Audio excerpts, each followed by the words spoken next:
You open your phone just to check the time for an appointment, but before your eyes can even find the calendar icon, your finger has already tapped a social network. One short video, then the next page, then a stream of images pulls you along. When you look up, half the morning has slipped away as if it never belonged to you. You slow down. You blame yourself. You feel out of control. The problem is not that you are weak. The problem is that your surroundings are designed to defeat your willpower. Bright icons parked right under your thumb. Notifications that pop in at the exact moment you feel tired. The pull down to refresh window that always promises the next interesting thing. Day after day, those tiny details add up to a heavy pull. Day after day, you trade what is important for what only feels urgent. Day after day, you let a device choose your focus for you. The consequences are quiet but deep. Small habits repeated over and over drag your attention down, and slowly you start to identify yourself with delay. I am someone who always puts things off. Confidence drops, results drop. Your brain chases quick rewards. Your work piles up. Your future shrinks its options. If nothing changes, tomorrow will look just like today, except you will find it harder to forgive yourself. The more you scold yourself, the stronger the temptation grows. The harder you try to power through, the more your environment wins. That is a loop that quietly wears down your best energy. You are responsible for redesigning your own environment. Do you want to rely on willpower every time temptation shows up? Would you walk into a messy room and then blame yourself for lacking discipline? Will you let a device write the history of today for you? Or will you adjust the setting with your own hands so the right behavior becomes the default choice? Do not wait for willpower to arrive. Clear the traps first. Do not try to fix the person in your dreams. Fix the room that is real. The solution is not loud slogans. The solution is to reverse friction. Make the bad habits inconvenient and make the good habits easy to reach. Pull what you need closer and push what pulls you away farther away. Lock in clear starting cues so you do not have to play mind games every time you begin. You will feel a simple but powerful shift. Fewer traps, stronger anchors, steady repeats. I will not promise a miracle. I will promise a system that is easy to apply and speaks directly to a busy life. A few small adjustments in placement, cues, and sequence can give you back the control you lost. When friction changes direction, behavior changes outcomes. Discipline begins with objects, not with promises. You must master your space in order to master your day, and you can do that in a practical way, without straining, without showing off. In the next part, we will go into the root mechanics, why the environment can defeat willpower so quickly, and how a small change in context can shift the entire arc of your choices. Chapter 1. The Hand Pull Mechanism. Why environment beats willpower. You think you are choosing, but in reality, the environment has chosen for you before you have time to think. Every icon, every color, every chime is a small latch that pulls your choices in another direction. You see before you reason. You touch before you even ask yourself. You swipe before you remember your goal. The environment shapes choices faster than logic because it speaks directly to your habits and simple signals. When something sits right under your hand, right in your line of sight, at the exact moment you are tired, it wins in a beat that is shorter than any pep talk. Day after day, your eyes move ahead of your thoughts. You must recognize that location determines speed. You win by understanding how the traps work. Have you ever unlocked your phone with a clear purpose and then tapped the first thing that lit up? Do you notice how a notification sends your mind straight back to the old app the moment you just left it? Do you see how the apps in the first row are the ones you use the most, even when they are not your real priorities? It is not weak character. It is proximity triggers. It is not lack of motivation. It is an excess of signals, color, placement, alert tone. Close to your hand, close to your eyes, close to your habits. You think you decide, but the signal is already guiding your hand. Every day, the environment sends you a string of tiny prompts that your brain memorizes like a familiar road. A red badge makes you think something is important, even when it is just a new alert repeating the same old content. An item sitting right on the edge of your thumb turns behavior into breathing, effortless and thoughtless. You stand in a room lined with small traps, and each trap needs only a single glance. You do not lose because you are incompetent. You lose because you were called by name at a weak moment. Every day your eyes move ahead of your thoughts. You must accept that position is a stronger lever than slogans. You win by reading the language of signals before the signals call your name. Do you find yourself tapping with no intention? Have you ever left the task you were doing just because the device buzzed softly? Do you treat a bright tile on the screen as an invitation that is hard to resist whenever you are tired? It is not lack of resolve. It is the shortcuts laid out to pull you off the long road. It is not lack of intelligence. It is the design around you that strikes your fast reflexes and does not wait for reasons. You cannot win a race with words when your opponent uses a downhill slope.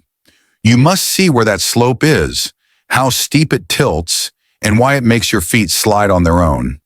When you stand on a downward slope, willpower must haul the entire weight of your day. Color, placement, alert tone, order, distance, line of sight, windows, bright edges, thumb's rim. These details are not neutral. They push. They push very softly, but enough times to change direction. Every day you are inside a silent dialogue between signals and reflexes. A single ting is a friendly invitation. A block of color is a sales pitch. A position next to your thumb is a slip mat. You respond before you have time to think about the consequences. Have you ever asked yourself why you feel more drained after switching tasks every few minutes? Do you feel your head get heavier when alerts keep calling you back to the same place? Are you willing to look straight at the source of activation instead of blaming vague lack of willpower? It is not that you are weak. It is that the hit comes at the exact moment you dip. It is not that you are bad. It is that the setting lays out the path of least friction for the wrong choice. 3 lines drop straight into snap decisions. Close to your hand, close to your eyes, close to your habits. 3 tethers pull on one blind spot. Color, placement, alert tone. You are pulled by convenience, not by persuasion. Every day your eyes move ahead of your thoughts. You must review the very first thing you see when you start anything. You win by slowing one beat of your gaze so your reason has a chance to step in. Do you notice yourself tapping only on the headline as if by reflex? Do you feel your thumb slide down to refresh for a vague hope? Do you agree that just half a second of convenience can redirect an entire morning? It is not lack of motivation. It is an overload of signals that makes your brain chase quick rewards. It is not lack of goals. It is the near voice that drowns out the far reminder in your mind. Will you keep blaming personality, or will you start reading the circuitry of the triggers around you? Will you call it weak will, or will you see it as the result of a tilted playing field? You are responsible for how you step into the environment, even when the environment is very good at pulling you away. Color, placement, alert tone, windows, scroll bars, lit buttons, shortcuts, habits, rewards. This sequence of 3 lines combines into one lure. The lure turns you into a reactor instead of a chooser. Every day your eyes move ahead of your thoughts. You must admit that reflexes are not bad. Reflexes are simply loyal to signals. You win by asking the right question at the exact moment a signal brushes against you. Do you find yourself tapping with no intention? Do you notice how a chime makes you turn your head? Do you see that the apps in the top row are the ones you use the most? Are you ready to look straight at the source of activation?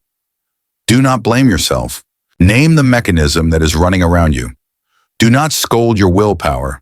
Trace the path that your eyes, ears, and hands take in a single short beat. When you understand the mechanism, you stop useless self-criticism and move your energy to a place you can control. When you understand the mechanism, you know why one small detail can change a whole morning and a whole day. When you understand the mechanism, you begin to see that you have a real choice, even while the signals keep ringing. Every day, your eyes move ahead of your thoughts. You must remember that everything in your field of view is saying something to your habits. You win by choosing what gets to speak first. Will you keep letting small tethers yank you from what you are doing? Will you keep mistaking a chime for a true priority? Will you keep believing that a bigger burst of determination alone will fix it? Once you understand the mechanism, you end the foggy fight with yourself and start observing like a clear-headed driver. You see how the current of the environment flows in the moments when you are tired, bored, distracted, or alone. You stop calling yourself someone with weak will. You call the thing that pulls you what it is: near signals and easy reach. From the mechanism, you can see the accumulated cost if you let the tilted slope stretch from this month into the next. And right at that point, your responsibility becomes clear, heavy, and bright. Chapter 2. The Quiet Price. Losses. When friction points the wrong way, you plan to open an important document to finish a piece of work, but your finger slips into the endless scroll, and your memory of the original goal fades like a shadow. When friction for bad habits is too low, behavior slides almost automatically, and you only notice once your energy has been drained by those tiny, nameless gestures. You scroll a little more, you switch tabs a little more, you call it a quick break. Low friction for bad habits quietly siphons energy, time, and self-respect because it turns the wrong choice into the path of least resistance in your day. The leakage happens in units so small they never cause panic in one go, yet they erode you when they add up across hundreds of unguarded moments. Focus thins out. Progress slows down. Confidence fades. If you keep gliding along the easy path, you compound interest on delay, and by the end of the day you are left with a floating feeling you cannot quite name, but you know you have lost something of yourself. If you keep yielding to near temptations, you will watch your work clump up, your decisions lose sharpness, and your relationships tighten with strain because you are no longer fully present. Tasks pile up. Decisions drop in quality. Trust gets chipped. Every day you wear down your focus with taps that seem harmless because the brain prioritizes fast rewards the moment the setting invites them. You must see clearly the invisible price being deducted on a steady schedule because that price does not appear on a bill. It shows up as self-doubt every time you try to begin. You win by naming the loss so you no longer confuse a slow ache with a lack of ability. Energy is withdrawn. Time is fragmented. Self-respect is ground down. Do you remember what you opened the app to do? Or do you only remember the path of the scroll like an old reflex? Do you catch yourself dodging the important work by rearranging easy little tasks instead? Do you feel confident grading yourself at day's end when most hours drifted in the gray zone? When friction points the wrong way, avoidance wears the mask of relaxation, and you press pause on your mind only to return to a bigger, heavier block of work later. You do not fall into one deep hole. You bleed out willpower drop by drop until eventually you imagine you are inherently weak, when the truth is you have been paying for every tiny slip. Not one big loss, but constant leakage. Not crushed by weight, but worn down by lightness. Not a loud collapse, but a quiet deflation. Focus down, progress slow, confidence pale. Tasks stacked, decisions worse, relationships tense. These 3 layers of damage do not travel alone. They link into a chain, and you only notice when a simple question suddenly feels harder than it should, because your mind has been sliced into too many pieces. You are more tired, you are quicker to snap, you are less patient. Every day you trade a clear piece of the future for a fuzzy piece of the present simply because the route is convenient. You must see that route is paved with familiar signals and the short relief after each tiny move away from the work. You win by correctly identifying what is stealing your presence, so you stop blaming some vague trait of personality. It is near temptation. It is old habit. It is misdirected friction. Will you admit that 5 minutes of ease just added weight to the rest of your morning? Will you dare to call a bad decision instead of comforting yourself that you need one more quick scroll? How long will you keep paying before you look straight at the total price that is rising each day? It is not only lost time, it is lost self-respect when inner promises get bent by small, constant swerves. It is not only lost results, it is lost ownership when your hand moves before your mind at the very moments that require focus. You do not need to do more. You need to stop the invisible losses that are happening bit by bit every hour, because that is the largest expense in a day that otherwise looks normal. You must call it real waste. You must understand it is real leakage. You must recognize it has been going on for a long time. Focus down, progress slow, confidence pale. These three drive one another like three blades of a fan, and when they spin fast enough, they throw a headwind that makes normal work feel harder, longer, and heavier.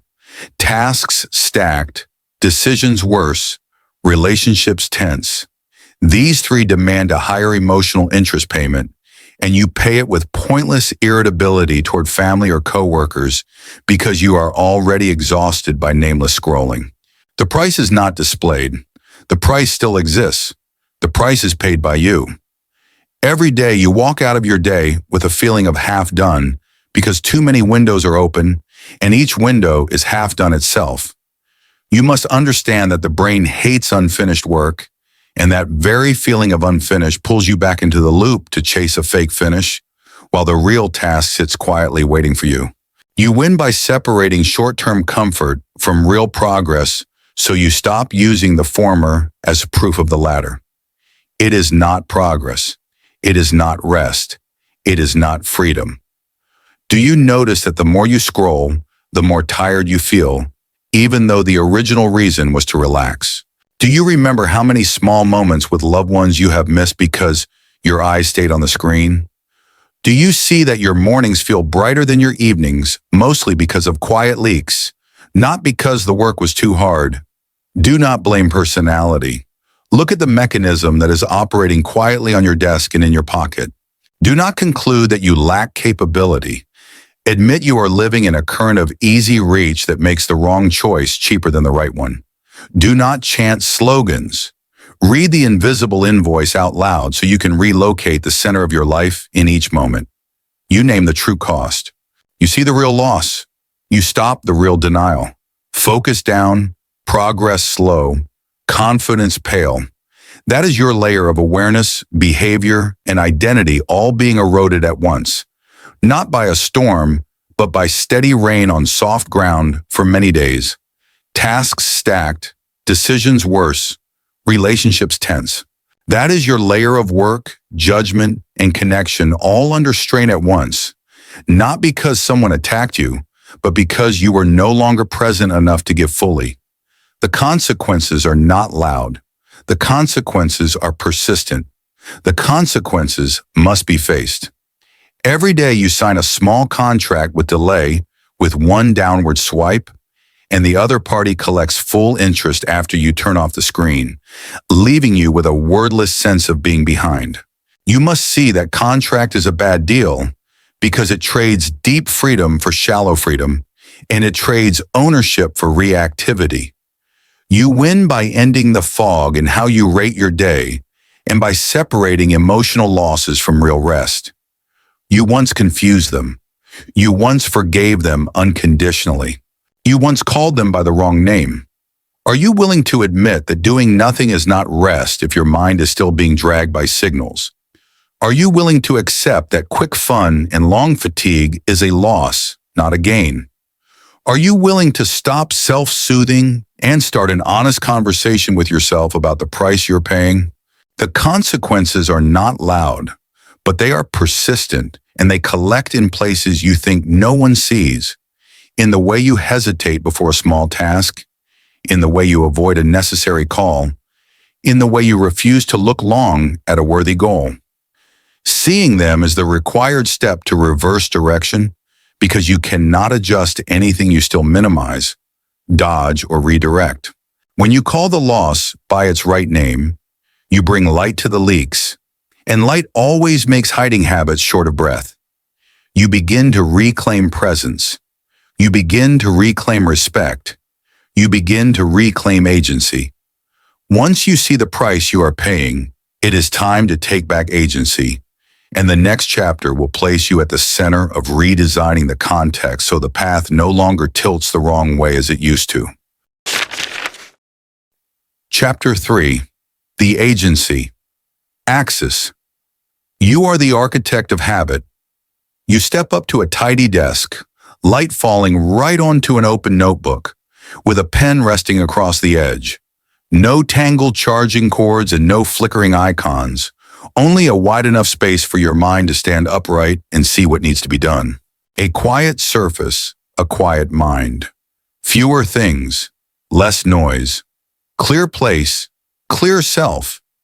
You have the right and the duty to rearrange your living context so the right behavior becomes the default choice in every weak moment. When the space serves the goal, your reason is given the lead over your reflexes, and your new identity has somewhere to take root each day. Each day, you set the rules for your space. You must choose what is near you to serve the goal. You win by designing before you begin. If you do not take the agency axis, the space will crowd you with cheap, sweet invitations, and your day will fall back into old habits. If you do not reformat the context, your willpower will be forced to fight nonstop, and every small victory will cost more than it should. You burn out early. You yield more easily. You doubt yourself. Each day, you set the rules for your space so the first invitation belongs to what is worthy, not to what is within easy reach.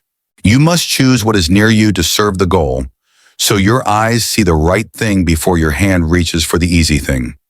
You win by designing before you begin, so you do not have to negotiate minute by minute with old temptations. The choice is yours. The context is yours. The opening beat is yours. Do you want the room to support you or to block you? Do you want the phone to be a tool or a boss? Do you want the future to be ruled by a momentary will or by a system? Are you ready to take responsibility for every object? In everyday life, responsibility does not arrive through big slogans. It arrives through small choices about what appears first and what is pushed to the back. You do not need loud cheering to be clear-headed. You need a sharp agency axis about who makes the rules in the room where you live each day. You are the owner of the space. You are the one who permits. You are the one who refuses. Do not wait for inspiration. Clear the path in advance so that, if inspiration shows up, it is only a bonus and not a requirement. Do not hope for spontaneous excellence. Create excellent defaults so the right behavior falls into an easy orbit guided by the context. Do not bet on luck. Build on the order you control the moment you step into the day. You change the terrain. You raise the baseline. You pull the center of gravity toward you. Choose less, place right, repeat steadily. Hide traps, pull anchors, lock exits.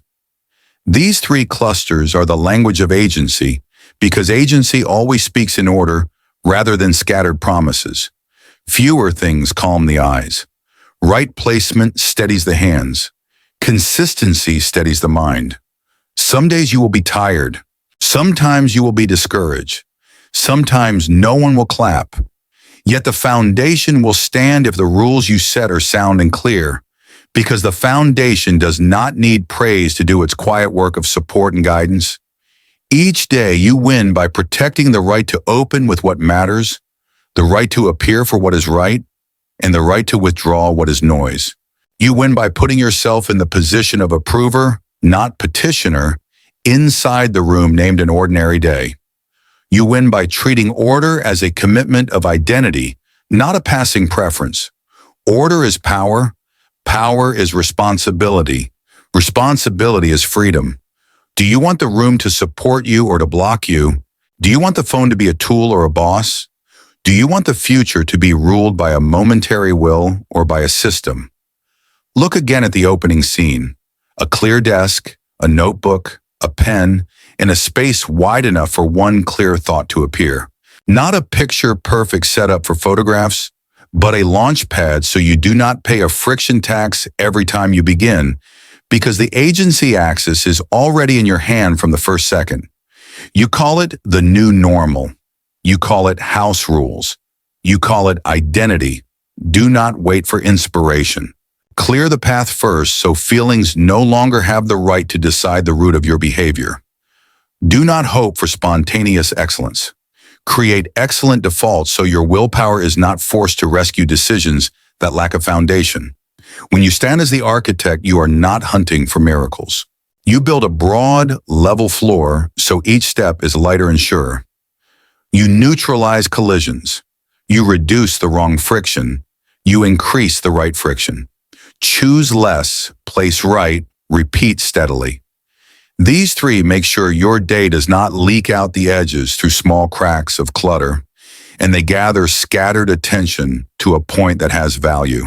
Hide traps, pull anchors, lock exits. These three keep intention from going missing halfway because you have closed some escape routes for delay and given intention a hook to hold. Less, right, steady. Hide, pull, lock. Rules, foundation, momentum. There will be days you slip back into old habits when your mood is off, or when you wake with a heavy fog you cannot name. There will be times you want to quit, because the silence of the foundation does not feel like a quick win the way a burst of spontaneity does. There will be moments of boredom, because agency is ordinary, not dramatic, and not fireworks. Yet that very ordinary ground grows you slowly, and that safe, steady slowness is the soil where durable discipline stands through bad days. Each day you win by taking the side of the order you created, the side of the decision you signed, and the side of the identity you are confirming. Each day you win by remembering that space is a reminder, an invitation, and a promise at the same time. And you are the one who writes those three kinds of sentences on the walls. Each day, you win by moving what matters to the front of your line of sight and moving the old lures to the back, out of reach. You let the eyes lead the hands. You let the rules lead the intent. You let the system lead the feelings. Do you want the room to support you or to block you? Do you want the phone to be a tool or a boss? Do you want the future to be ruled by a momentary will or by a system? Are you ready to take responsibility for every object? When you reassert ownership of your space, you are rewriting your story in small but durable lines. I am the one who sets the rules for my day, and I am the one who keeps order so the right choice is cheaper than the wrong one.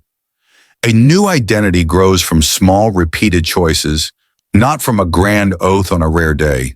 And agency is the foundation of durable discipline because it turns the right thing into the normal thing rather than the heroic effort. You keep the terrain steady. You keep the path bright. You keep yourself at the center. Next comes the overview of the friction design method, where three pillars are named clearly so you can see why reversing friction can alter the arc of an entire day. Chapter 4, the overview frame. Right friction, right anchors, right repeats. You do not need a loud revolution. You need a clear frame so small decisions can flow in the right direction on their own. These three simple pillars are deep enough to shift behavior and compact enough to remember when you are tired. Clear frame, clear role, clear path. Picture a hand sketch with three arrows. Reduce traps, increase anchors, lock the loop. That is the practical language of everyday discipline. When you know which pillar you are working on, you will not get lost in tangled advice and mood swings with no foundation. Three arrows, one direction, one person responsible. If you lack a frame, you will wrestle with feelings hour by hour and call it a fickle personality. If you lack a frame, your day will be pulled by whatever is close at hand and by short calls that you mistake for choices. You wear down, you scatter, you second guess. Each day, reduce friction for the right action so the road toward it is smooth enough that your hand cannot easily make excuses to dodge it. You must increase friction for the wrong action so that each time you start to turn down the old path, you feel timely inconvenience and stop in a single beat. You win by locking the loop so today connects to tomorrow instead of beginning from zero again. Reduce traps clearly, anchor right clearly, repeat right clearly. Where is your right action being blocked? Where is your wrong action far too convenient? At which step does your daily loop break? Are you willing to test this frame on one habit? Within this frame, you work with context, not with bargaining against willpower, and that is why it holds even when your mood shifts color. You speak to the eyes, the ears, the hands, and to the order around you, instead of speaking to an abstract slogan in your head. Eyes need less noise. Ears need fewer calls. Hands need fewer traps. Do not cut blindly. Adjust difficulty so the wrong choice becomes less cheap and the right choice becomes less expensive. Do not add spontaneity. Add deliberate anchors so the right behavior knows where to lean when you are weak. Do not squeeze yourself. Adjust the base so the right behavior glides on a new, gentler inertia. You change the baseline. You change the wind. You change the room rules. Cut traps, add anchors, lock the loop. Scan the context, shift positions, test small. These three falling phrases are not pretty mantras. They are three operations you use to tell the environment who is in charge. Fewer wrong gates, more right gates. One flow. Sometimes you will be tired. Some days you will be bored. Sometimes no one will clap. But the frame does not demand hype. The frame demands honesty about how objects and signals move on the table. Each day, you win by repeating the three pillars when you open the day, as a map, not as a brief oath. You win by choosing one point in the frame to handle, rather than scratching at the entire wall and giving up from fatigue. You win by letting the frame hold the rhythm when you are weak and adding willpower when you are strong, not the other way around. The frame carries you.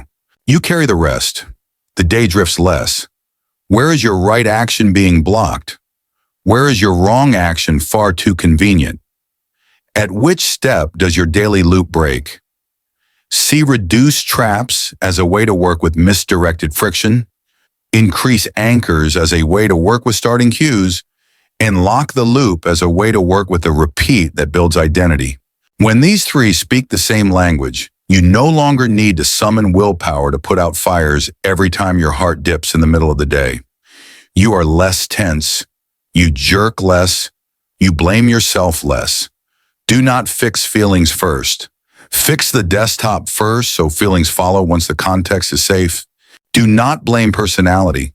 Audit the order in which signals appear in your line of sight. Do not wait for a surge of hype. Choose one precise turn of the dial so the trajectory truly shifts. You are practical. You are specific. You are calm. Cut traps, add anchors, lock the loop. That is the vertical axis of the frame, helping you know where you are acting within the habit system. Scan the context, shift positions, test small. That is the horizontal axis of the frame, keeping you from overload when you want to do everything at once. Axis clear, steps clear, outcomes clear. Are you letting the right action stand behind a curtain of noise because too many unnecessary things sit in front of your eyes? Are you letting the wrong action sit at the doorway like a welcome mat that is far too friendly? Are you starting your day with a tangle of signals that forces your brain to guess the priority? Every day, reduce friction for the right action by asking, what is the true first step? And move it to the most visible spot.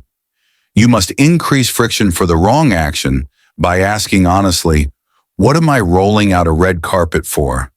And then pull the carpet back behind the door. You win by locking the loop when you choose. I confirm that I am the kind of person who does this in the same steady sequence. Context speaks, behavior answers, identity records. Do not be rigid. Be flexible within the frame so the frame serves you and does not turn into a cage. Do not chase perfection. Be clear enough that the hands know what to do before the head has time to hesitate. Do not chase trends. Hold to three pillars that change little across tools and fads. You avoid drifting. You avoid overload.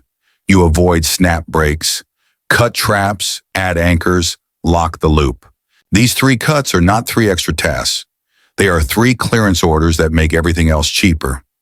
Scan the context, shift positions, test small. These 3 shifts are not too many. They are just enough tilt for the water to run where it needs to run. Tilt enough. Flow right.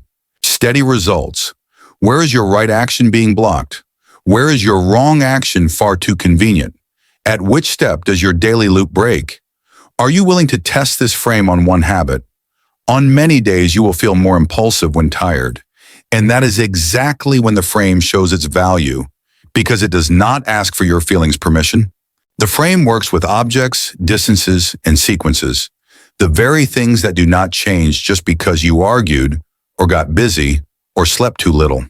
The objects remain, the locations remain, the order remains. You win by reminding yourself of the frame's 3 directives. Reduce traps for the right action, increase anchors for the right action, and lock the loop so the right action becomes the default. You win by tying these directives to real details in space, not to invisible promises in your head. You win by letting the frame speak first, you speak second, and the feelings listen last. The frame is sensible, you speak with force, the feelings settle. Do you want your day to be decided by whatever blinks the biggest? Do you want your future to stand on a floor you laid, or on a floor scattered by old habits? Do you want to be the one who opens the door for the right thing each morning, or will you keep it waiting in the hallway? When the frame is clear, the moves are clear, and when the moves are clear, you no longer need to invent extra motivation to start, because the road now has fewer potholes and fewer useless turns. From here, you can move into the concrete methods under each pillar, not to argue, but to make friction stand on your side with patience and intelligence. You hold agency. You hold a steady rhythm. You hold the day on course. Begin with method 1. Increase friction for bad habits so that every wrong choice must pay a higher price than you do. Chapter 5, The Trap Blocker. Increase friction for bad habits. Method 1.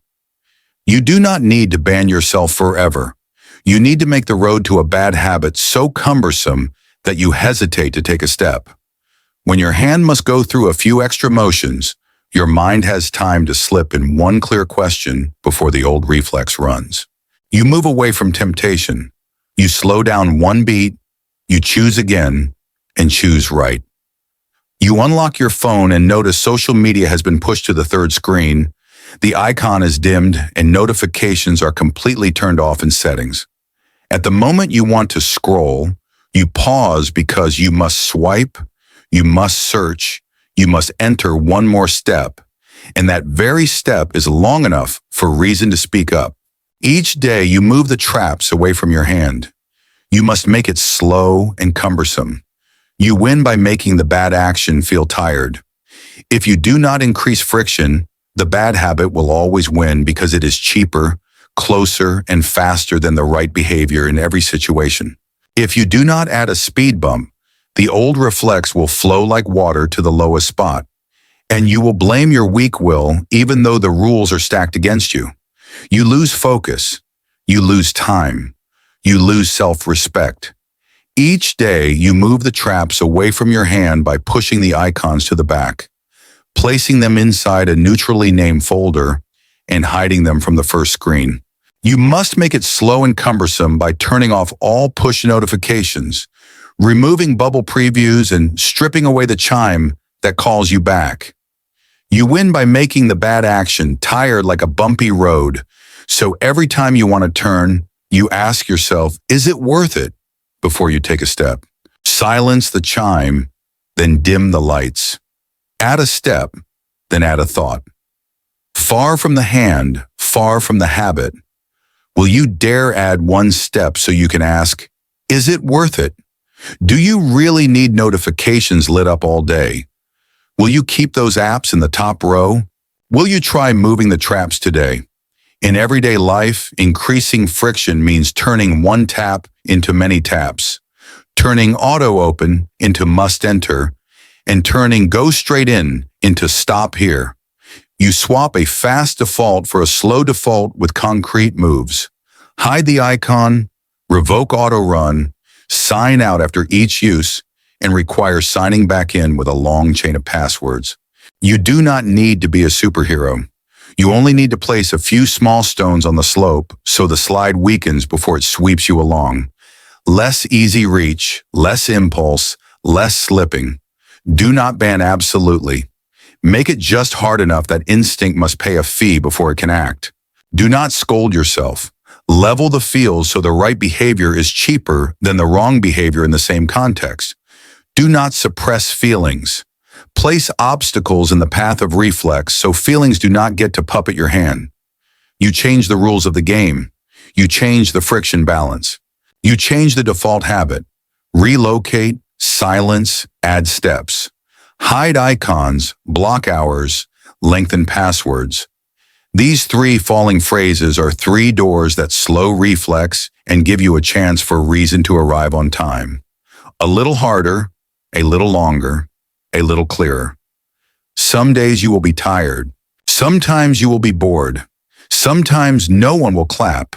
But the small obstacles will still be there, doing their quiet work of guarding you from old turns when your mind is weak. You win by adding friction at 3 points: the point of seeing, the point of touching, and the point of entry. You win by turning always open into must search, turning runs in the background into runs only with permission, and turning enter now into pause here.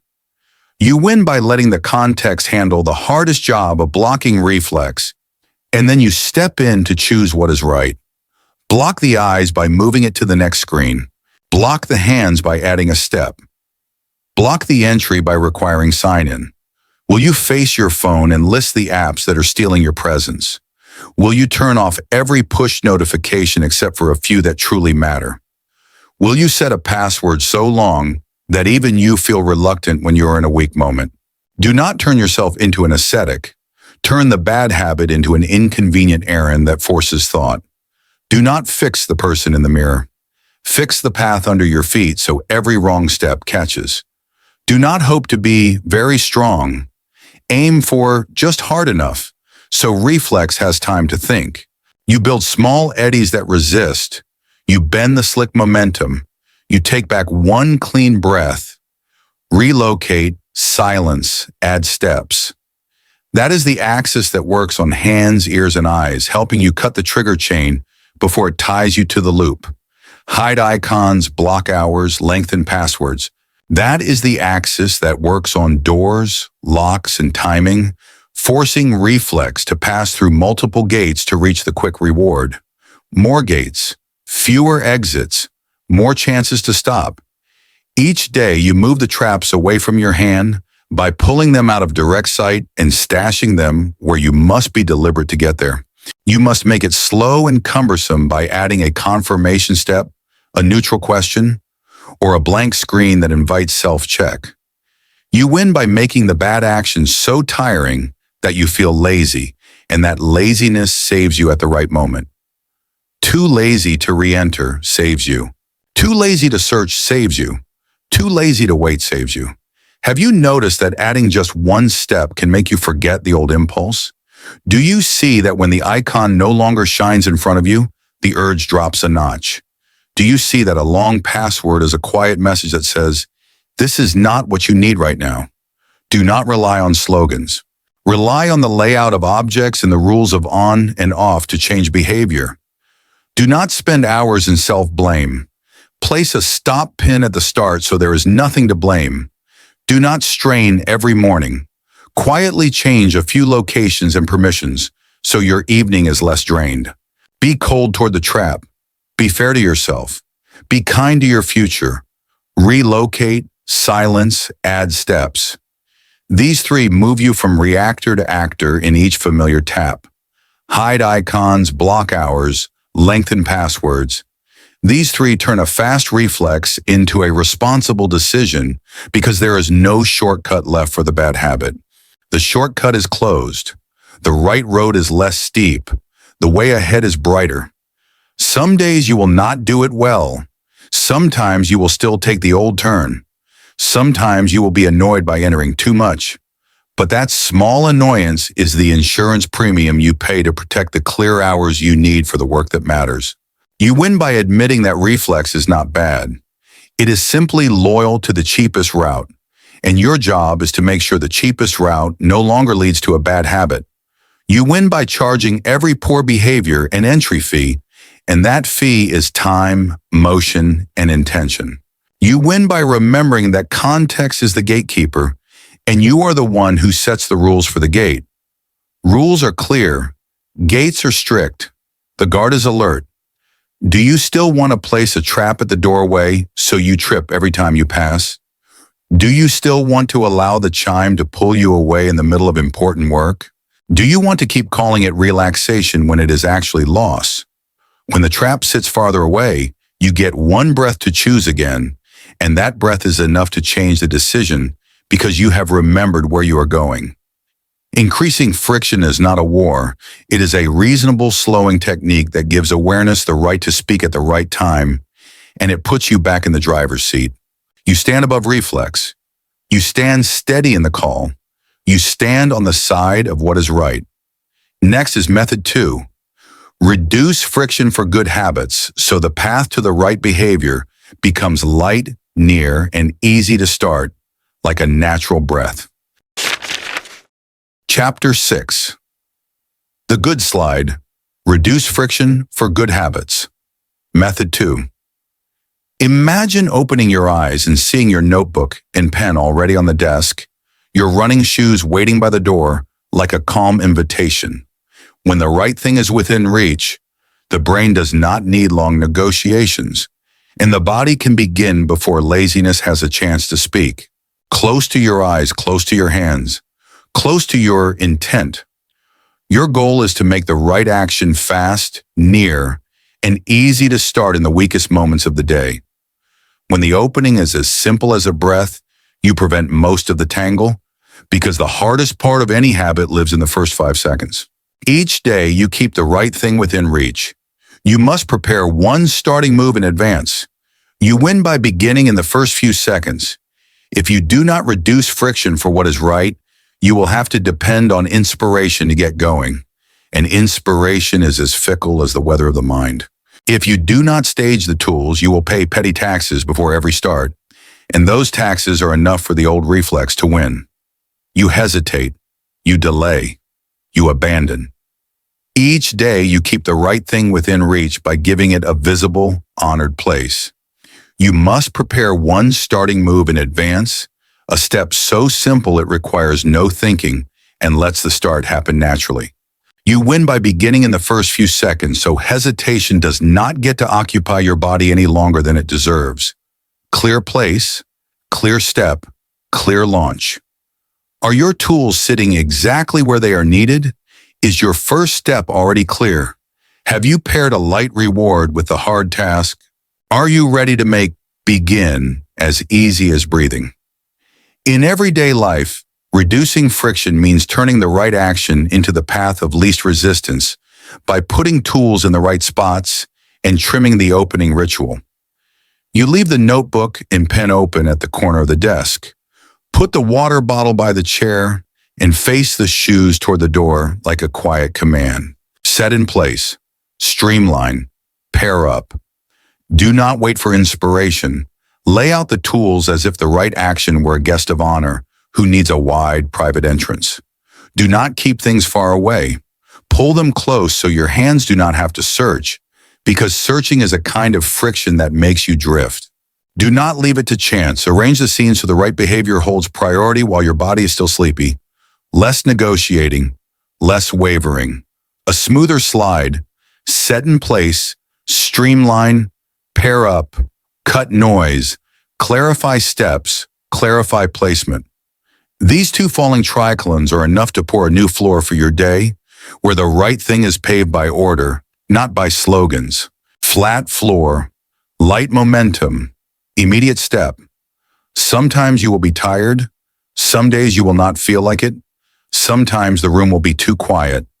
But when the tools are in the right place, all you need is to lift your hand, and the feelings will follow, because startup friction has been removed. You win by shrinking the start into one small gesture, maybe opening the notebook, picking up the pen, or standing tall and sliding into your shoes.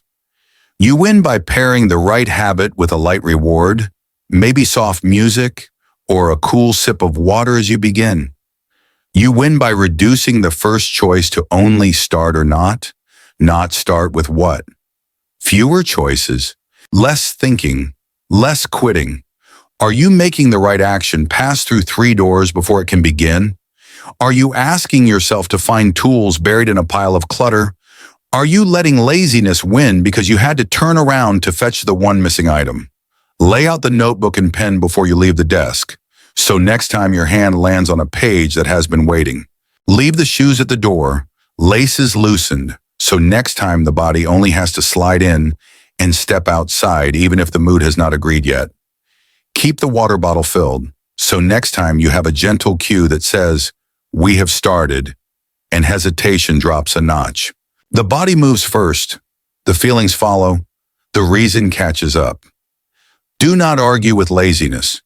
Make the right path shorter than the wrong one, so laziness stands on your side. Do not aim for a perfect opening. Aim for an easy opening so you show up where you need to be, when you need to be there. Do not evaluate your state. Evaluate the layout, because layout is what decides the initial momentum of behavior. You choose the base. You choose the direction. You choose the rhythm. Set in place, streamline, pair up. That is how you tell the eyes, hands, and ears that the right thing is the priority, not the exception. Cut noise, clarify steps, clarify placement. That is how you keep the brain from solving a puzzle before doing the work, because the puzzle is friction disguised as thinking. Fewer puzzles, more signals. One clear lane. Are you leaving your phone on top of the notebook so your eyes get pulled elsewhere? Have you defined the first step? Or do you say, "Start working," and then get lost in tidying? Do you have a light reward that makes your body want to return next time? Each day, you keep the right thing within reach by placing it at the center of your view, uncovered by unrelated objects. You must prepare one starting move in advance by writing a single prompt line, or by setting a physical agreement like an open notebook or shoes faced toward the door. You win by beginning in the first few seconds and treating those 5 seconds as a runway, because every takeoff needs a runway, not fireworks. Runway smooth, flaps open, heavy plane lifts. Say less, place right. Think less, act first. Ask less, touch first. Then you notice you have already moved a few beats, and the feeling of "I am in the groove" arrives late like a gift. Momentum comes after. Confidence comes after. Results come after. Set in place, streamline, pair up. Cut noise, clarify steps, clarify placement. These 2 tricolons become your daily startup recipe, so you do not refresh motivation. You simply flip the switch. Switch clear, light on, room in motion. You may be tired on a rainy morning when the blanket calls and you want to declare today an exception. You may be bored on a long afternoon when the screen is too tempting and the chair too soft. You may feel alone in a quiet room with no reminders and no one checking in. But when the tools are set, the first move is defined, and the light reward is waiting. You still step over the edge of laziness by the inertia of the context. You win by making the opening smaller than the effort of a deep breath, by letting the hand meet the right object in the right place, and by letting the eyes read the right cue at the right time. You win by turning warm-up into a body-friendly ritual that demands no debate, only presence. You win by treating staging as a promise to your future, where you meet yourself in the easiest state to act. You meet yourself. You meet the work. You meet momentum. Do you want to keep depending on gusts of inspiration that come and go? Do you want to keep turning every start into a board meeting in your head? How much longer do you want to pay the petty tax of clutter? When starting is easy, repeating is easy, because the brain loves familiar paths, and will suggest the route with the least resistance next time. When repeating is easy, results rise steadily. Because steady does not need cheering, it only needs a flat floor and a clear switch. You respect the path, you respect the body, you respect the goal. Next is method 3. Lock the loop so behavior becomes durable, where cues, sequences, and identity statements pin the good slide into your new default. Chapter 7. Lock the loop, seal the repeats, and anchor identity. Method 3. You need a steady hook for a habit to hold on to, because durable behavior does not live on excitement, it lives on the right signals. When you fix the time and the cue, your brain does not have to renegotiate every day, and the right behavior becomes the default of your identity. Same time, same place, same finish. You see that after breakfast you open the notebook as if the next door in your familiar house is always waiting in the same spot. The smoothness of this sequence does more than save energy. It sends a message straight inside. I am the person who opens the notebook after breakfast. Each day you do it at the same time, in the same place. You must attach the behavior to the sentence, I am the person who. You win by honoring the startup cue. If you do not lock the loop, you will spend willpower to start from scratch, and each day turns into a never-ending meeting in your head. If you do not anchor identity, the right habit will get pushed around by moods, and what you built yesterday will loosen quietly. You hesitate. You lose rhythm. You doubt yourself. Each day you act at the same time and in the same place, so the body learns the shortest road to the right behavior and treats it as routine. You must attach the behavior to the sentence, I am the person who, so the brain links action to identity rather than to fickle interest. You win by honoring the startup cue as a promise to yourself, needing no audience, only consistency. Cue clear, sequence clear, self clear. What is the cue that starts your behavior? What I am the person who will you say to lock identity? Are you keeping the same sequence? Are you ready to make this your new normal? In daily life, locking the loop means choosing an existing anchor point in your day and snapping the desired behavior right after it so they become a tight pair. You place open the notebook right after finish breakfast, place clear the desk right after shut the laptop, and place a short walk right after finish lunch. Cue, behavior, confirmation. Same place, same order, same finish. Tight pair, durable repeat, identity recognized. Do not do it when free. Do it when the cue arrives so the behavior does not have to fight for a calendar slot against feelings. Do not rely on memory. Set anchors so recall does not have to chase a reason every time you start. Do not hope for chance. Lock the sequence so the behavior runs on the right track even when your mood changes color. You drop the bargaining. You drop the impulse. You drop the missed appointment. Cue, behavior, confirmation. These 3 steps form a locking loop that teaches the brain, this is what I do, instead of I will do it when I have time. Same place, same order, same finish. These 3 elements are an automatic gearbox that eases you into motion and reduces the jitters at the starting line that often make you quit. Less friction, less doubt, less drift. Some days you will be tired, some moments you will be bored, sometimes no one will clap. But the cue still sounds, the sequence still runs, and that uncelebrated steadiness is the safety belt that carries you through a weak stretch. You win by choosing an everyday cue that is hard to erase, like wash the dishes, change your shirt, or set the cup down as the start mark. You win by writing a short identity statement, for example, I am the person who writes 1 line after breakfast, and reading it silently as you touch the cue. You win by keeping a small, consistent finish, such as closing the notebook and laying the pen across, so the brain knows the loop is complete and ready to repeat. Mark clear, statement clear, finish clear. What is the cue that starts your behavior? What I am the person who will you say to lock identity? Are you keeping the same sequence? Be practical. You do not need to change the person in the mirror. You only need to add a short piece of track so the wheel grips whenever the road is slick. The cue is the track, the sequence is the tilt, and the identity sentence is the latch at the end so the loop does not spring back. You see the route. You tilt at the right angle. You lock at the right point. Do not remake the entire day. Plant one anchor where you forget most easily so you stop drifting. Do not force yourself to become someone else. Confirm yourself in small, steady ways within the same familiar setting. Do not judge when you miss a beat. Return to the startup mark like a train car that slipped the rail but still has a station just ahead. Gentle with errors, firm with rules, persistent with the loop. Cue, behavior, confirmation. Place the cue at eye level, give the behavior a starting gesture, and seal the confirmation with one identity line. Same place, same order, same finish. Hold the location steady, hold the order steady, and keep one matching end move so the loop reinforces itself. See the mark, act at the mark, seal the mark. There will be mornings that are messy. There will be afternoons that are crowded. There will be evenings that are weary. But the mark remains where you set it, and the moment you touch it, the behavior's wheel finds its track like water finding a channel. You win by turning I should into I am through 1,000 quiet touches of the mark, not loud but steady. You win by letting the cue call you before feelings, letting the sequence carry you over the first hill, and letting the identity line close the book on each round. You win by making identity the default program, not a beta test. Call first, carry through, close the loop. Are you afraid of a boring loop, or are you afraid that a lack of loops lets life slide away from your goals? Are you afraid of losing freedom, or are you afraid that surface freedom has been trading away the deep freedom you truly want? Are you afraid of being constrained, or are you afraid of losing self-control when random signals lead the way?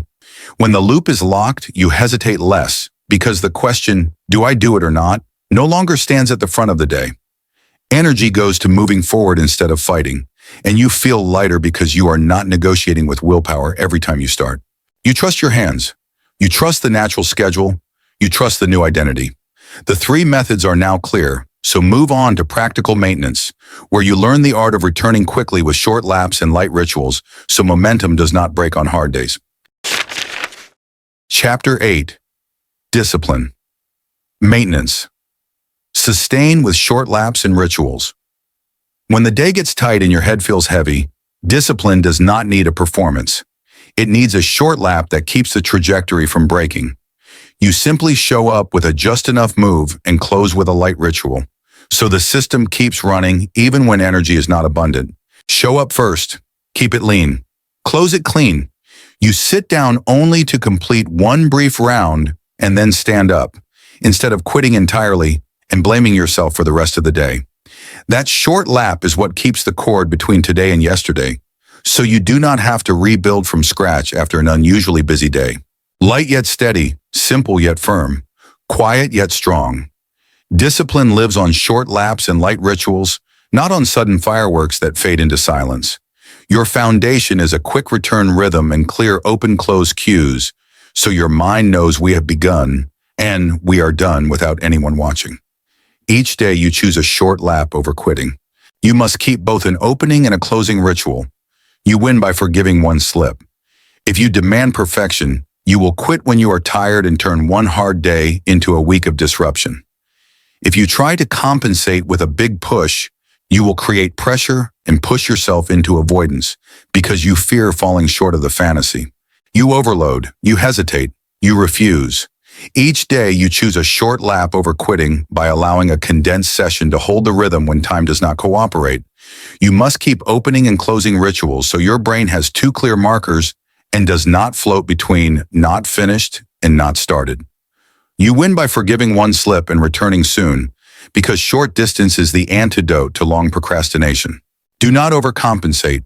Do not linger in blame. Do not give up. When the schedule jams, what is your short lap? Are your opening and closing rituals clear? Are you punishing yourself too harshly when you slip? Are you willing to return the very next day? Name one short lap, read a few lines, write one idea, tidy the desktop, or simply open the notebook and make one mark to say you showed up. Name one opening ritual, place the pen along the margin, take one deep breath, or tap the notebook's edge like flipping a mental switch. Name one closing ritual, draw one final line, lay the pen across, close the notebook, and let the body sense this lap is complete. Open right. Do it lean, close clean. Do not demand perfection, demand presence, so your identity does not snap just because one session went off beat. Do not rush to make up with a big push. Come back small, and trust will regrow from proof that is small, but real. Do not use feelings as your ruler. Use the short lap as your bridge in hours when energy is scarce. You keep the rhythm. You keep the line. You keep the momentum. Light, steady, enough. Open right, do it lean, close clean. These two falling tricolons are the motto of disciplined maintenance because they shift the focus from how much you do to keeping the loop alive. The loop lives. Willpower rests. The system runs. Some days you will be tired. Some moments you will be bored. Sometimes no one will clap. But the short lap is still enough for you to feel, I kept my word, and that feeling rebuilds the trust that had worn thin. You win by defining minimum show up, minimum open, and minimum close, so you have no reason to delay due to sky-high standards. You win by repeating the same first gesture and the same last gesture, so your brain understands this is a ritual, not a whim. You win by treating the short lap like a small brick that gradually builds a thick foundation instead of walls thrown up in a rush and falling down. Small bricks are solid, the base grows thick, the flow runs steady. When the schedule jams, what is your short lap? Are your opening and closing rituals clear? Are you punishing yourself too harshly when you slip? Do not despise yourself for one miss. Shorten the distance from missed to back to reduce the loss of momentum. Do not punish your feelings. Embrace the busy reality with a compact session that leaves a real mark without incurring emotional debt. Do not let the cord stretch too far. Draw it back gently so the tension never reaches the snapping point. You return quickly. You tire less. You keep going. Light, steady, enough. This is the quantity principle, reminding you that a little in the right direction always beats a lot done on a whim. Open right, do it lean, close clean. This is the sequence principle, reminding you that clear boundaries free the brain from fidgeting and move it into doing. Boundaries clear, functions clear, finishes clear. There will be a morning when you feel sharp, the short lap turns into a full lap, and you smile because you went farther than expected. There will be an afternoon when you feel sluggish. The short lap keeps you from falling into a pit of self-blame and preserves part of the identity you have built. There will be an evening when you do not want to open the notebook, yet a one-touch opening ritual still nudges your hand, and that is all that is needed. A nudge is enough. One lap is done. Identity holds. You win by ritualizing the feeling of we have begun with a mental switch, and ritualizing the feeling of we are done with a decisive gesture. You win by treating the short lap as daily maintenance, not as an emergency tactic for busy days. You win by replacing prolonged discomfort with gentle repetition so the behavior groove deepens each day. Groove deeper, trust thicker, drag lower. Will you choose the condensed session, or will you let the gap stretch one more day? Will you keep the silent rituals, or will you drift and let the mind hang without a start or an end? Will you forgive yourself to return, or will you add another unrealistic standard that feeds avoidance? Maintenance is the art of returning quickly, and quick returns preserve momentum because momentum is the most valuable asset in everyday discipline. When momentum remains, you only need one touch to continue. When momentum is gone, you must rebuild the foundation, and the price is always higher than you imagine. You preserve momentum, you preserve trust, you preserve the system. When maintenance has rhythm, motivation, and vision become clearer, and you will see that the future no longer depends on rare, brilliant days, but on ordinary days done right. From here, you step into the section on fueling motivation and opening perspective, where quiet inspiration grows from the fact that control has returned to your hands. Chapter 9, Quiet Motivation, Seeing the Future. When friction is on your side. You open your eyes and see a tidy desk, the notebook already waiting, the pen lying across it like a quiet but certain invitation. You do not need to search or tidy up, because the path is clear and the room's calm flows into you like water finding its channel. Calm eyes, calm hands, calm mind. When friction points the right way, you feel quiet progress, and motivation grows on its own as the natural result of a healthy system. The body resists less, the mind splits less, and you feel supported by order rather than pulled by traps.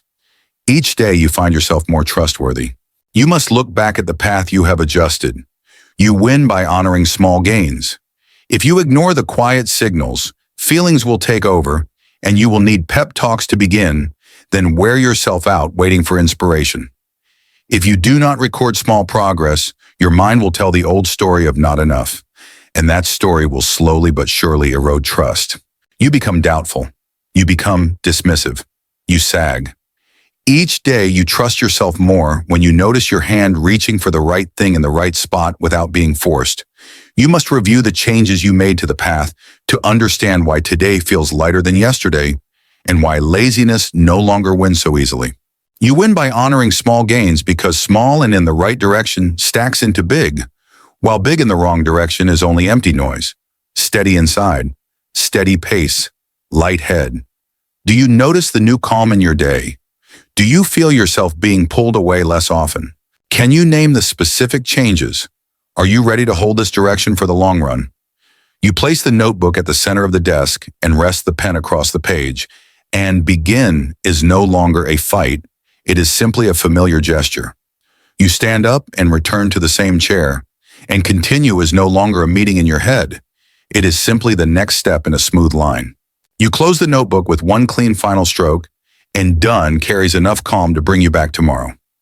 Clear task, clear self, clear course. No loud bursts, but firm steps so your nervous system does not swing up and down and make you pay with fatigue. No promises, but proof, shown by repeated behavior under the plain light of a day with no applause. No chasing crescendos, but living on a base of order that lets momentum appear right when you need it. Less drama, more endurance, wider capacity, steady inside, steady pace, light head. This trio is the feeling of someone living inside a good system, where each signal nudges you toward what is right instead of dragging you to the edges. Clear task, clear self, clear course. This trio is near-term vision, knowing what you are doing, who you are while doing it, and where the arrow is pointing. Near yet clear, small yet true, durable yet gentle. There will be tired days. There will be bored moments. There will be quiet stretches. But you still feel a steady thread running from the tidy desk to your hand. And that thread is strong enough to pull you through the bend in your mood.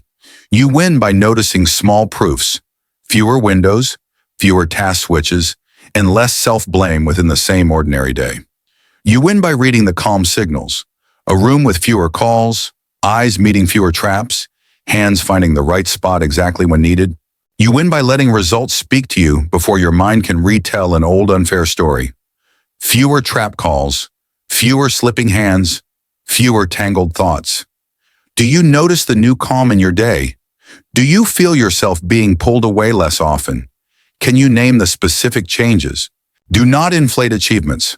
Confirm stability, because stability is the fuel for the long road you want.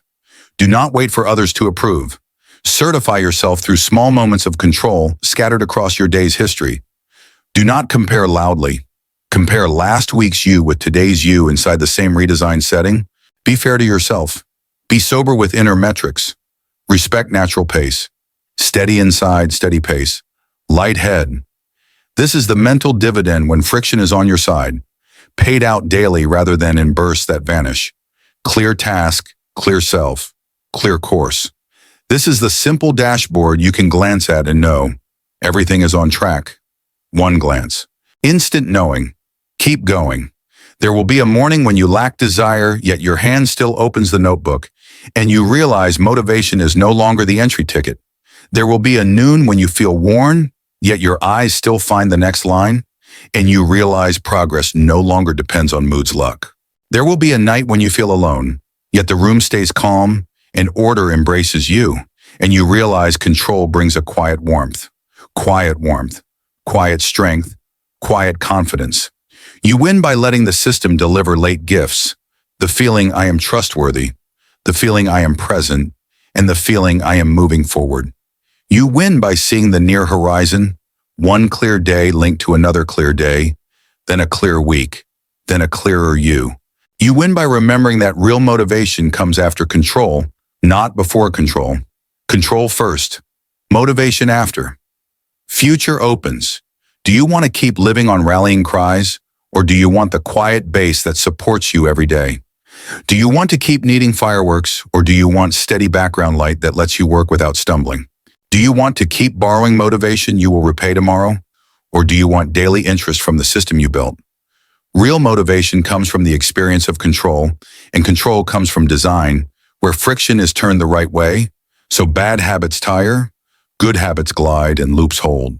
When your hands do the right thing in the right room, your mind tells a new story about who you are, and the future becomes as concrete as the path under your feet. You move forward calmly. You move deeply calm. You move lightly far. Close the book and affirm the new identity. You are not the person who waits for inspiration. You are the person who designs friction, anchors good habits, and locks loops so your day stays on course. Chapter 10. The Architect Identity. You design, you become. You reset your workspace as a normal act. Tuck the cords into a corner, set the notebook in the center, lay the pen across the page. You do not treat it as decor. You treat it as the law of a room where the right action must cost less than the wrong one every single day. Fewer spare things, fewer calling signals, fewer detours. When you design friction every day, you become disciplined in a natural way because the environment has taught your body the right route. Identity does not fall from the sky. It grows from the order you repeat, and you confirm it with each correct touch. Each day, you confirm, I am the person who keeps order. You must prioritize context before action. You win by protecting the right default. If you keep chasing feelings, you will live on a rocking boat of emotion and let the waves decide your direction. If you keep betting on luck, you will place your fate in the hands of impulse and call it freedom when it is drift. You lose the wheel. You lose the arrow. You lose yourself. Each day you confirm, I am the person who keeps order, with a calm desk corner and a repeated open-close sequence, without loud slogans. You must prioritize context before action, because context decides 9 parts of the starting momentum, and willpower can handle the rest. You win by guarding the right default like a quiet gatekeeper, making the wrong thing pay a price before it enters. Rules clear. Gates strict. Flow straight. Do you want to be led, or do you want to lead yourself? You choose who you become through how you arrange space. Are you ready to treat discipline as the new normal? Will you extend this approach to money, health, and learning? You set the desk the way you set a track for a short run. No potholes, no obstacles, no flashing signs cutting across. You move the traps out of sight the way you roll a rock off the top of a slope. So each time the wheels turn, you do not have to slam the brakes for a random hurdle. You pull the right anchors to arm's reach the way you slide a chair into position, so the body sits and the right behavior powers on. See the trap. Move the trap. Forget the trap. Do not chase feelings. Build a system so feelings no longer get to steer the route during weak hours. Do not bet on luck. Set rules so friction stands on your side even when no one is watching. Do not gamble on a rare day. Multiply ordinary days done right. You command yourself. You own the responsibility. You collect the dividends. See the anchor. Pull the anchor. Hold the anchor. That 3-step chain keeps intention from slipping away because every intention needs a hook to stay. See the trap. Move the trap. Forget the trap. That 3-step chain starves old reflexes because with no shortcut, they are too lazy to find you. Right anchors live.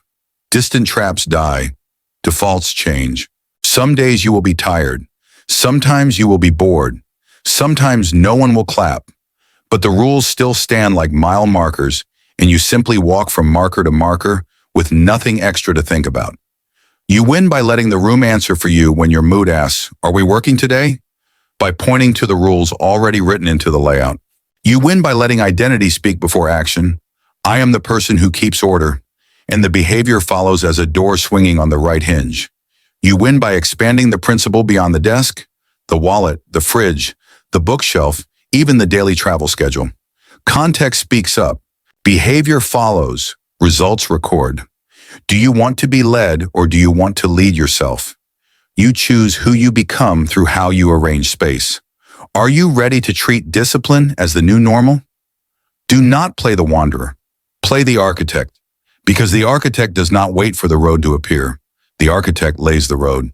Do not complain about lacking motivation. Inspect the floor, because a bad floor makes for bad steps, not the other way around. Do not dream of a different self. Put into the hands of your current self the stops, the anchors, and the loop. You handle reality, You master the tools. You collect the outcome. See the trap, move the trap, forget the trap. These three lines define your relationship with what makes you slip. See to wake up, move to make it hard. Forget to free your mind. See the anchor, pull the anchor, hold the anchor. These three lines define your relationship with what lifts you. See to remember, pull to bring close, hold to endure. Clear-minded, close at hand, durable repeats.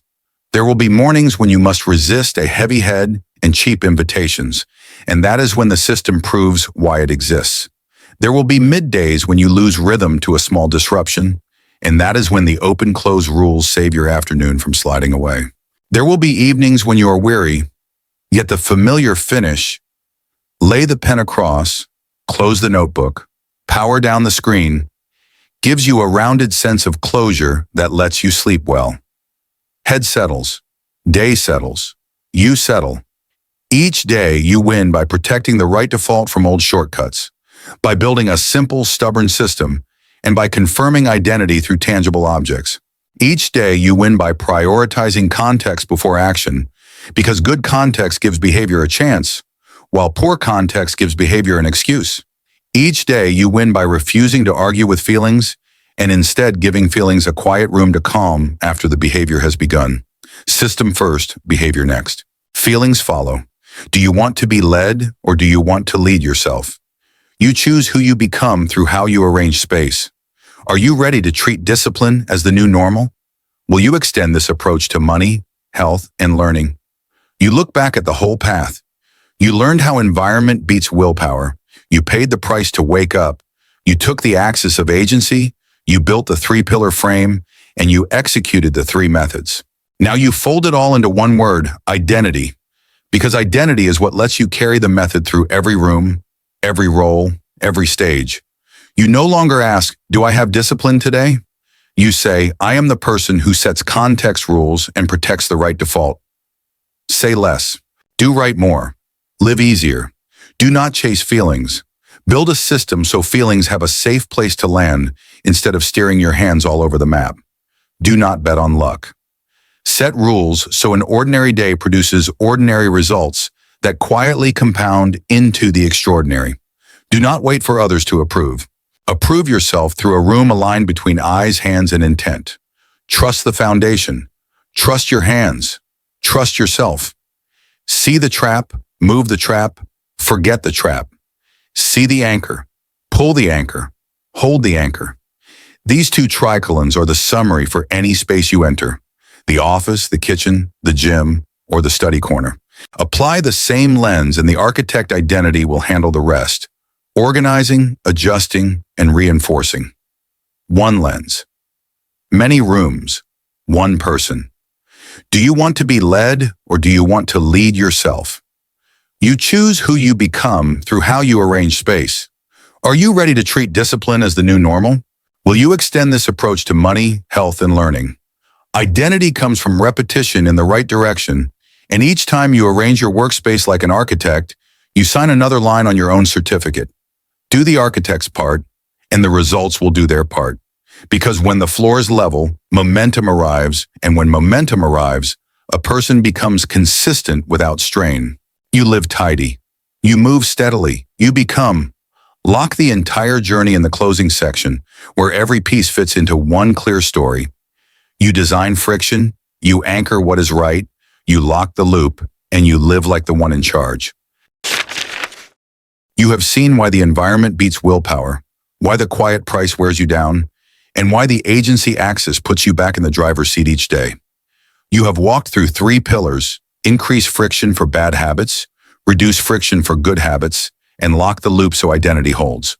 From here, the story is no longer, do you feel like it? But do you set the rules for the room? The rules are yours. The doors are yours. The defaults are yours. Do not wait for willpower to rescue you. Replace the foundation first. Do not fix the person in your dreams. Fix the room that is real. See the trap. Move the trap. Forget the trap. These three directives are enough to keep you upright in a busy day because they do not demand fireworks. They demand order. Less rallying, more reality, clear path. You do not need to become someone else in the mirror. You only need to become the person who rewrites the layout of your room, your desk, your phone, and the record of your day. When the context says right, your hand more easily does right, and your mind tells a different story about you. Calm, present, trustworthy. You are not hunting for miracles. You reset the floor, and a level floor returns steady momentum that is gentle and firm. Small momentum, even rhythm. Quiet day. Each day you confirm, I am the person who keeps order with small gestures. Move traps, pull anchors, lock loops. You must prioritize context before action because context paves the road and action simply walks through. You win by protecting the right default, so the wrong thing must pay a fee before it can enter. Rules clear, gates tight, momentum free. Do you want to live by short-term slogans or by a gentle, durable system? Do you want to keep negotiating with feelings or let order speak to your body first? Do you want your day decided by chimes or by the layout you set last night? No loud bursts but firm steps.